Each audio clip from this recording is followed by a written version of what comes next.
জুবাইর ইবনুল আওয়াম রাগ জীবনী। নাম জুবাইর, কুনিয়াত আবু আবদিল্লাহ এবং হাওয়ারিউ রাসূলিল্লাহ লোকব। পিতার নাম আওয়াম এবং মাতা সাফিয়া বিনতু আব্দিল মুত্তালিব।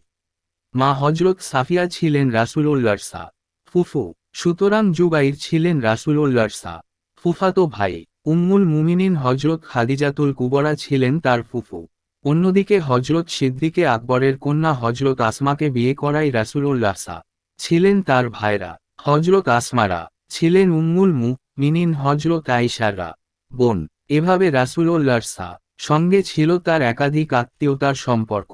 হজরত জুবাইররা হিজরাতের ২৮ বছর পূর্বে জন্মগ্রহণ করেন। তার শৈশবকালীন জীবন সম্পর্কে তেমন কিছু জানা যায় না, তবে এটা নিশ্চিত যে প্রথম থেকেই তার মা তাকে এমনভাবে প্রতিপালন করেছিলেন যাতে বড় হয়ে তিনি একজন দুঃসাহসী, দৃঢ় সংকল্প ও আত্মপ্রত্যয়ী মানুষ হন। এ কারণে প্রায়ই মা তাকে মারধর করতেন এবং কঠোর অভ্যাসে অভ্যস্ত করতেন। একদিন তার চাচা নাউফিল বিন খুয়াইলিদ তার মা হজরত সাফিয়ার ওপর ভীষণভাবে ক্ষেপে গিয়ে বলেন, এভাবে মারতে মারতে ছেলেটাকে তুমি মেরাই ফেলবে। তাছাড়া বনু হাসিমের লোকদের ডেকে বলেন, তোমরা সাফিয়াকে বুঝাও না কেন? জবাবে সাফিয়া বলেন, যারা বলে আমি তাকে দেখতে পারি না তারা মিথ্যা বলে। আমি তাকে এজন্য মারধর করি যাতে সে বুদ্ধিমান হয় এবং পরবর্তী জীবনে শত্রুসৈন্য পরাজিত করে গনিমাতের মাল লাভে সক্ষম হয়। এমন প্রতিপালনের প্রভাব অবশ্যই তার ওপর পড়েছিল।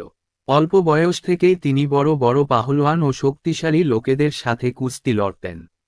একবার মক্কায় একজন তাগড়া জওয়ানের সাথে তার ধরাধরি হয়ে গেল। তাকে এমন মারি না মারলেন যে লোকটির হাত ভেঙে গেল। লোকেরা তাকে ধরে হজরত সাফিয়ার নিকট নিয়ে এসে অভিযোগ করল। তিনি পুত্রের কাজে অনুতপ্ত হওয়া বা ক্ষমা প্রার্থনার পরিবর্তে সর্বপ্রথম তাদেরকে জিজ্ঞেস করলেন, তোমরা জুবাইরকে কেমন দেখলে, সাহসী না ভীরু? জুবাইররা মাত্র ১৬ বছর বয়সেই ইসলাম গ্রহণ করেন। প্রথম পর্বে ইসলাম গ্রহণকারীদের মধ্যে তিনি ছিলেন অনন্য ও বিশেষ মর্যাদার অধিকারী। যদিও তার বয়স ছিল কম, তবুও দৃঢ়তা ও জীবনকে বাজি রাখার ক্ষেত্রে কারো থেকে পিছিয়ে ছিলেন না। তার ইসলাম গ্রহণের পর একবার কেউ রটিয়ে দিয়েছিল, মুশরিকরা রাসূলুল্লাহকে বন্দী অথবা হত্যা করে ফেলেছে। একথা শুনে তিনি আবেগ ও উত্তেজনায় এতই আত্মভোলা হয়ে পড়েছিলেন যে তক্ষুনি একটানে তরবারি কোষমুক্ত করে মানুষের ভিড় ঠেলে আল্লাহর রাসূলের দরবারে গিয়ে হাজির হন। রাসূলুল্লাহ তাকে দেখে জিজ্ঞেস করলেন, কি হয়েছে জুবাইর? তিনি বললেন, শুনেছিলাম আপনি বন্দী অথবা নিহত হয়েছেন। রাসূলে কারীম অত্যন্ত খুশি হয়ে তার জন্যে দোয়া করেন। সিরাত লেখকদের বর্ণনা, এটাই হচ্ছে প্রথম তলোয়ার যা আত্মোৎসর্গের উদ্দেশ্যে একজন বালক উন্মুক্ত করেছিল। প্রাথমিক পর্যায়ে মক্কার অন্যান্য মুসলমানদের মতো তিনিও অত্যাচার ও নিপীড়নের শিকার হন। তার চাচা তাকে ইসলাম থেকে ফিরানোর জন্যে চেষ্টার ত্রুটি করেননি, কিন্তু তাওহীদের ছাপ যার অন্তরে একবার লেগে যায় তা কি আর মুছে ফেলা যায়? ক্ষেপে গিয়ে চাচা আরও কঠোরতা শুরু করে দেন। উত্তপ্ত পাথরের উপর চিৎ করে শুইয়ে দিয়ে এমন মারি না মারতেন যে তার প্রাণ ওষ্ঠাগত হয়ে যেত। তবুও তিনি বলতেন, যত কিছুই করুন না কনে আমি আবার কাফির হতে পারি না। অবশেষে নিরুপায় হয়ে জন্মভূমি মক্কা ছেড়ে হাবশায় হিজরাত করেন। হাবশায় কিছুকাল অবস্থানের পর মক্কায় ফিরে এলেন। এদিকে রাসূল ও মক্কা থেকে মদিনায় হিজরাত করলেন। তিনিও মদিনায় গেলেন। রাসূল মক্কায় তালহা ও জুবাইরের মধ্যে ইসলামী ভ্রাতৃ সম্পর্ক স্থাপন করেছিলেন। কিন্তু মদিনায় আসার পর নতুন করে হজরত সালামা ইবন সালামা আনসারীর সাথে তার ভ্রাতৃ সম্পর্ক স্থাপিত হয়। সালামা ছিলেন মদিনার এক সম্ভ্রান্ত ব্যক্তিত্ব এবং আকাবায় বায়াত গ্রহণকারীদের অন্যতম। যুদ্ধে অংশগ্রহণের ব্যাপারে তিনি ছিলেন অনন্য। তিনি বদর যুদ্ধে অত্যন্ত সাহস ও নিপুণতার পরিচয় দেন। মুশরিকদের প্রতিরোধ ব্যূহ ভেঙে তছনছ করে দেন। একজন মুশরিক সৈনিক একটি টিলার ওপর উঠে দ্বন্দ্বযুদ্ধের আহ্বান জানালে জুবাইর তাকে মুহূর্তের মধ্যে এমনভাবে জাপটে ধরেন যে দুজনেই গড়িয়ে নিচের দিকে আসতে থাকেন। তা দেখে রাসূল বলেন, এদের মধ্যে যে প্রথম ভূমিতে পড়বে সে নিহত হবে। সত্যি তাই হয়েছিল। মুশরিকটি প্রথম মাটিতে পড়ে এবং জুবাইররা তরবারির এক আঘাতে তাকে হত্যা করেন। এমনিভাবে তিনি উবাইদা ইবন সাইদের মুখোমুখি হলেন। সে ছিল আপাদমস্তক এমনভাবে বর্মাচ্ছাদিত যে কেবল দুটি চোখই তার দেখা যাচ্ছিল। তিনি খুব তাক করে তার চোখ লক্ষ্য করে তীর ছুড়লেন। নিশানা নির্ভুল হল। তীরের ফলা এফর ওফর হয়ে গেল। অতি কষ্টে তিনি তার লাশের উপর বসে ফলাটি বের করতে সক্ষম হয়েছিলেন। তবে তা কিছুটা বেঁকে গিয়েছিল। স্মৃতিচিহ্ন হিসাবে রাসূল এ তীরটি নিজেই নিয়ে নেন এবং তার ইনতিকালের পর তৃতীয় খলিফা হজরত উসমান পর্যন্ত এ তীরটি বিভিন্ন খলিফার নিকট রক্ষিত ছিল। হজরত উসমানের শাহাদাতের পর হজরত আবদুল্লাহ ইবন জুবাইর তীরটি গ্রহণ করেন এবং তার শাহাদাত পর্যন্ত এটি তার নিকট ছিল। বদরে তিনি এত সাংঘাতিকভাবে লড়েছিলেন যে তার তরবারি ভোঁতা হয়ে গিয়েছিল এবং আঘাতে আঘাতে তার সারা শরীর ক্ষত বিক্ষত হয়ে গিয়েছিল। এদিনের একটি ক্ষত এত গভীর ছিল যে চিরদিনের জন্য তা একটি গর্তের মতো হয়ে গিয়েছিল। তার পুত্র হজরত উরওয়া বলেন, আমরা সেই গর্তে আঙ্গুল ঢুকিয়ে খেলা করতাম। এ যুদ্ধে তিনি হলুদ রঙের পাগড়ি পরিহিত ছিলেন। তা দেখে রাসূল বলেন, আজ ফিরিশতাগণ এ বেশে এসেছে। উহুদের ময়দানে সত্য ও মিথ্যার লড়াই যখন চরম পর্যায়ে, তখন রাসূল স্বীয় তরবারি কোষমুক্ত করে বললেন, আজকে এর হক আদায় করবে। সকল সাহাবী অত্যন্ত আগ্রহের সাথে নিজ নিজ হাত বাড়ালেন। জুবাইররা ও তিনবার নিজের হাত বাড়ালেন, কিন্তু শেষ পর্যন্ত তা লাভের গৌরব অর্জন করেন হজরত আবু দুজানা আনসারীরা।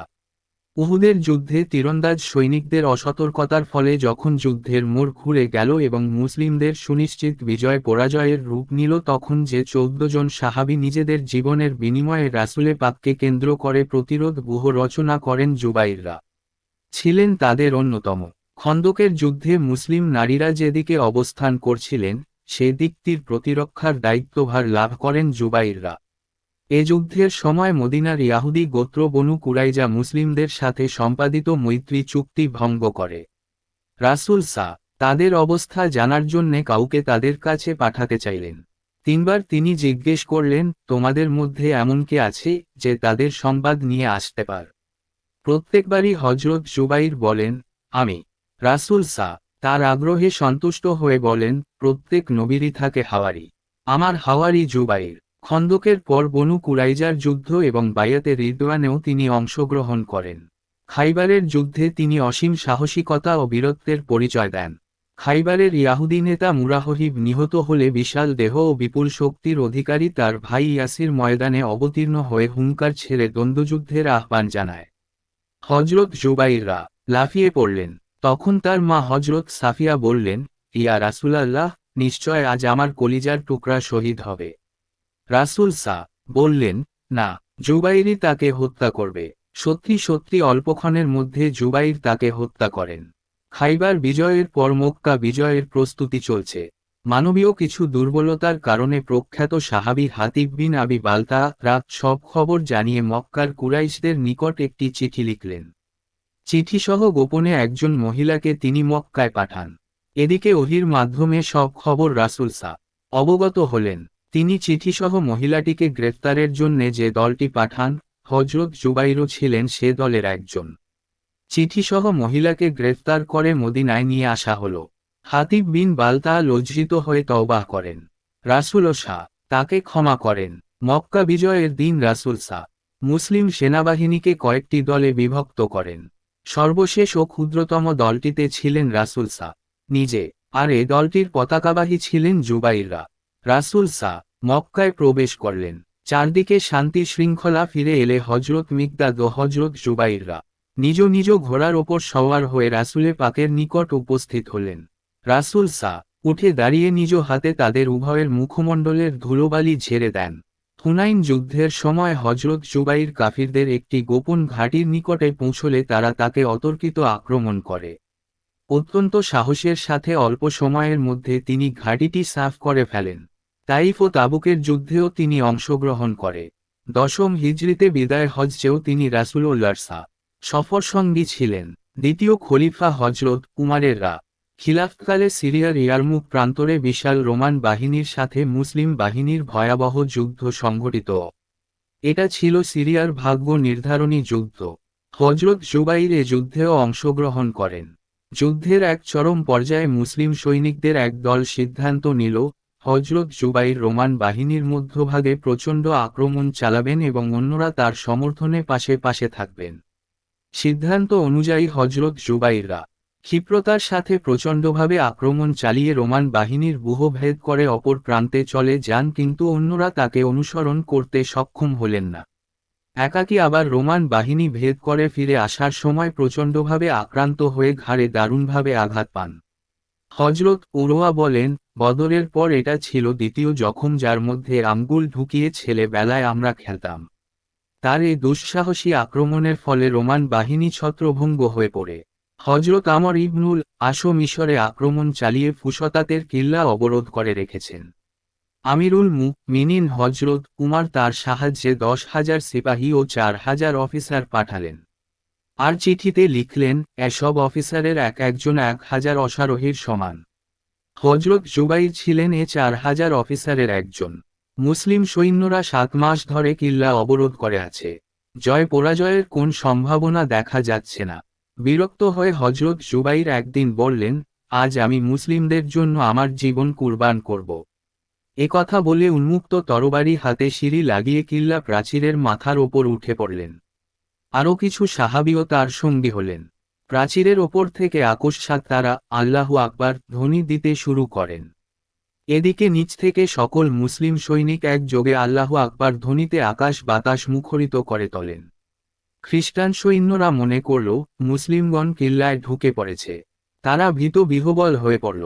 এক পর্যায়ে অত্যন্ত ক্ষিপ্রতার সাথে হযরত জুবাইর কিল্লার অভ্যন্তরে প্রবেশ করে ফটক উন্মুক্ত করে দেন এবং সঙ্গে সঙ্গে মুসলিম বাহিনী অভ্যন্তরে প্রবেশ করে।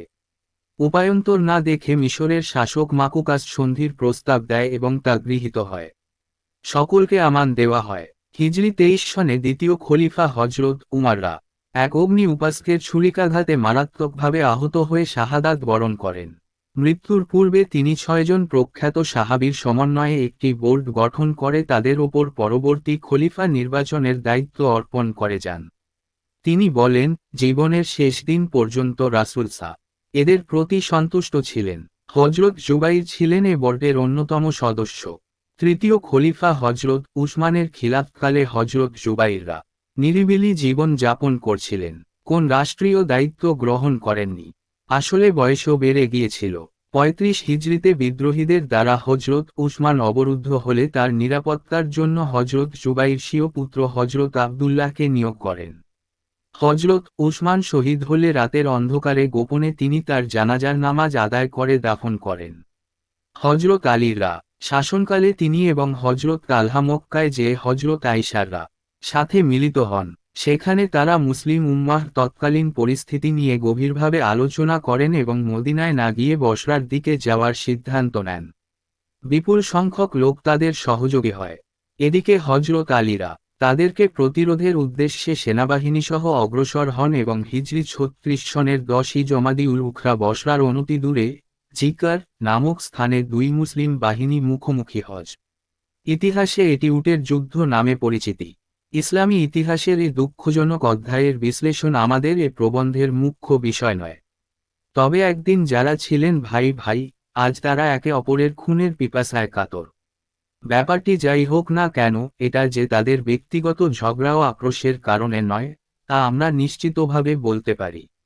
সত্য ও সততার আবেগ উৎসাহ ও উদ্দীপনায় তারা এমনটি করেছিলেন। এ কারণে আমরা দেখতে পাই একই গোত্রের লোক তখন দিকে বিভক্ত। তাছাড়া দুপক্ষের নেতৃবৃন্দের মূল লক্ষ্যই ছিল একটা সমঝোতায় উপনীত হওয়া। আর এই কারণেই দুপক্ষের মধ্যে দূত বিনিময়ের মাধ্যমে আলাপ আলোচনা হয়েছিল। আর একই কারণে আমরা দেখতে পাই হযরত আলী একাকী ঘোড়ায় চড়ে রণাঙ্গনের মাঝখানে এসে হযরত জুবাইরকে ডেকে বলছেন, আবু আবদুল্লাহ, তোমার কি সে দিনটির কথা মনে আছে যেদিন আমরা দুজন হাত ধরাধরি করে রাসূলুল্লাহর সামনে দিয়ে যাচ্ছিলাম? রাসূল তোমাকে জিজ্ঞেস করেছিলেন তুমি কি আলীকে মুহাব্বত কর? বলেছিলে হ্যাঁ ইয়া রাসূলাল্লাহ। স্মরণ কর, তখন রাসূল বলেছিলেন একদিন তুমি অন্যায়ভাবে তার সাথে লড়বে। হযরত জুবাইর জবাব দিলেন, হ্যাঁ এখন আমার স্মরণ হচ্ছে। একটি মাত্র কথাটি বলে হযরত আলীরা তাঁবুতে ফিরে গেলেন। এদিকে জুবাইরের অন্তরে ঘটে গেল এক বিপ্লব। তার সকল সংকল্প ও দৃঢ়তা ভেঙে চুরমার হয়ে গেল। উম্মুল মুমিনিন হযরত আয়েশাররা কাছে এসে বললেন, আমি সম্পূর্ণ ভুলের ওপর ছিলাম।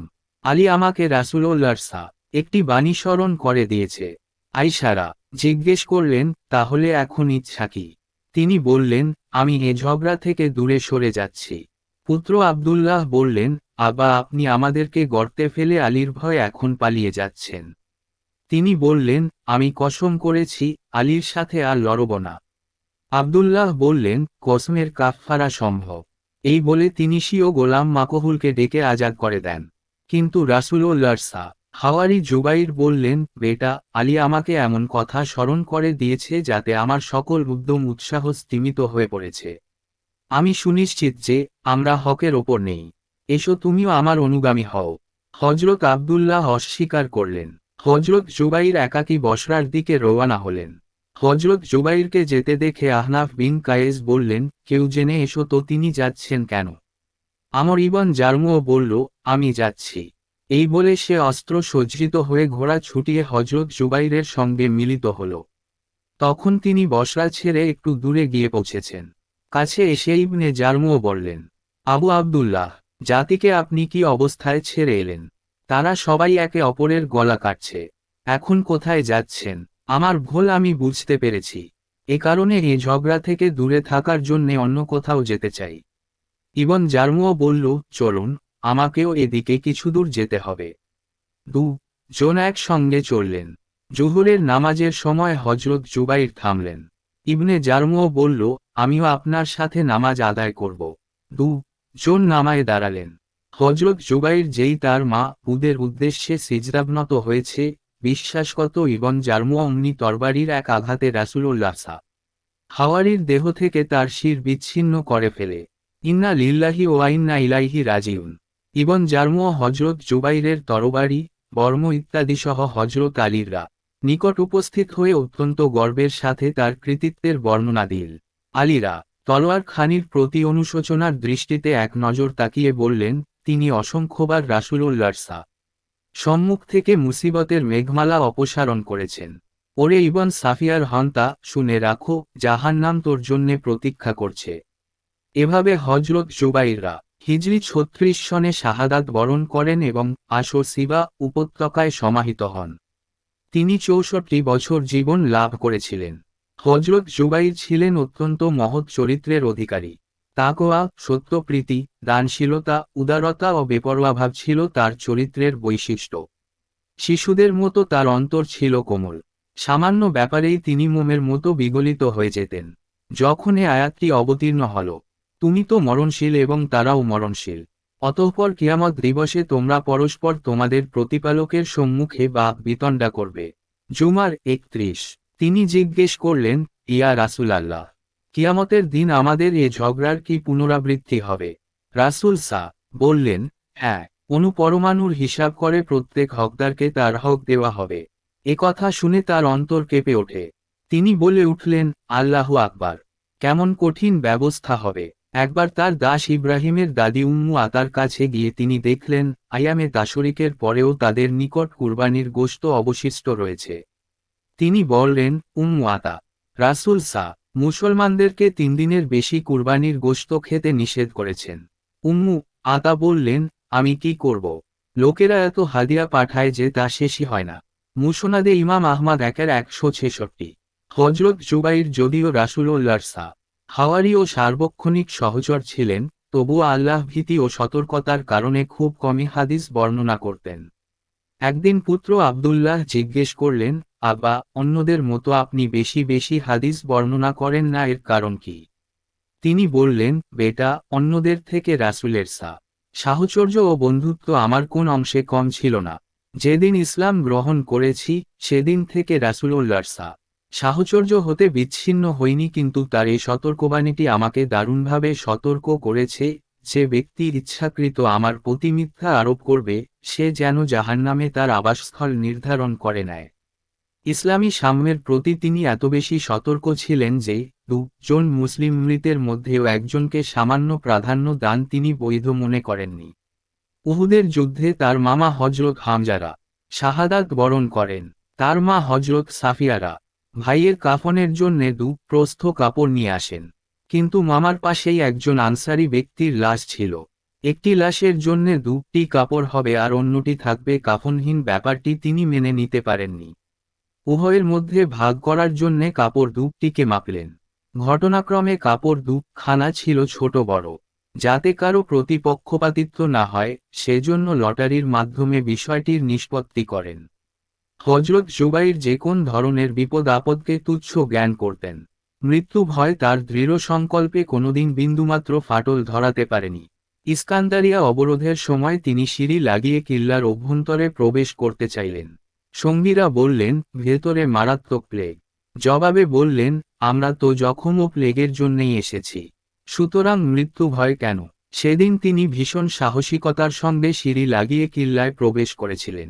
হযরত জুবাইরের সততা, আমানতদারি, পরিচালনা ক্ষমতা ও সংগঠন যোগ্যতা ছিল অসাধারণ। মৃত্যুকালে লোকেরা তাকে আপন আপন সন্তান সন্ততি ও ধন সম্পদের মুহাফিজ বানাবার ইচ্ছা ব্যক্ত করত। মুতি ইবনুল আসওয়াদ তাকে অসি বানাতে চাইলে তিনি অস্বীকৃতি জানান। তখন তিনি কাতর কণ্ঠে বলতে থাকেন, আমি আপনাকে আল্লাহ, রাসূল ও নিকট আত্মীয়তার দোহাই দিয়ে বলছি। আমি ফারুকে আজম উমারকে বলতে শুনেছি, জুবাইর দিনের একটি রুকন বা স্তম্ভ। হযরত ওসমান, মিকদাদ, আবদুল্লাহ ইবন মাসুদ, আব্দুর রহমান ইবন আউফ প্রমুখ সাহাবী মৃত্যুকালে তাকে অসি নিযুক্ত করেছিলেন। অত্যন্ত সততার সাথে তিনি তাদের ধন সম্পদ রক্ষণাবেক্ষণ করে তাদের সন্তান ও পরিবার পরিজনদের জন্য ব্যয় করেন। হযরত জুবাইর স্ত্রী ও ছেলে সন্তানদের গভীরভাবে ভালোবাসতেন। বিশেষত পুত্র আবদুল্লাহ ও তার সন্তানদেরকে অতিমাত্রায় স্নেহ করতেন। মৃত্যুর পূর্বে সন্তানদের তালিম ও তারবিয়াতের ব্যাপারে তিনি ছিলেন দারুণ সচেতন। ইয়ারমুকের যুদ্ধে তিনি পুত্র আবদুল্লাহকে সঙ্গে নিয়ে যান। তখন তার বয়স মাত্র 10 বছর। হযরত জুবাইর তাকে একটি ঘোড়ার ওপর বসিয়ে একজন সিপাহীর তত্ত্বাবধানে দিয়ে দেন, যাতে সে যুদ্ধের ভয়াবহ দৃশ্যগুলি দেখিয়ে তাকে বীরত্ব ও সাহসিকতার শিক্ষা দেয়।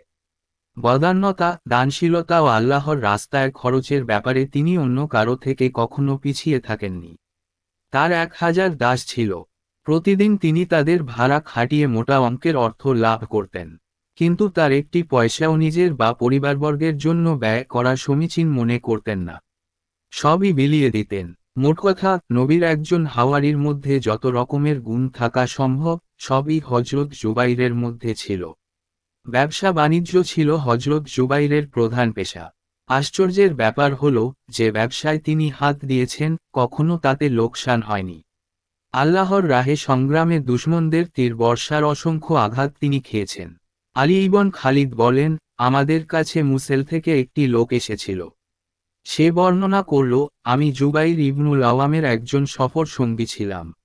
সফরের এক পর্যায়ে আমি তার দেহের এমন সব ক্ষতিচিহ্ন দেখতে পেলাম যা অন্য কারো দেহে আর কখনো দেখিনি। জিজ্ঞেস করলে তিনি বললেন, এসবই ঘটেছে রাসূলুল্লাহর সঙ্গে ও আল্লাহর রাহে। আলী ইবন জাইদ বলেন, জুবাইরকে দেখেছে এমন এক ব্যক্তি আমাকে বলেছে, তার জুবাইরের বুকে ঝর্ণার মতো দেখতে তীর বর্ষার অসংখ্য আঘাতের চিহ্ন ছিল। পোশাক পরিচ্ছদের ব্যাপারে তিনি ছিলেন অত্যন্ত সাদাসিধে, তবে তার তরবারিটি ছিল অত্যন্ত জাঁকজমকপূর্ণ। তরবারির হাতলটি ছিল চমৎকার নকশা অঙ্কিত।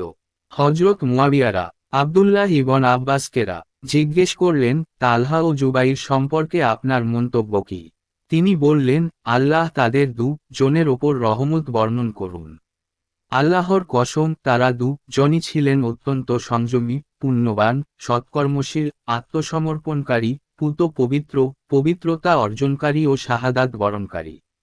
হযরত জুবাইর বলেন, রাসূলুল্লাহ আমার জন্য এবং আমার সন্তান সন্ততি ও পৌত্র পৌত্রীদের জন্য করেছেন। হযরত জুবাইরের সবচেয়ে বড় পরিচয় ও সৌভাগ্য এই যে, তিনি আশারায়ে মুবাশশারা অর্থাৎ দুনিয়াতে জান্নাতের শুভ সংবাদ প্রাপ্ত 10 জন সাহাবীর একজন।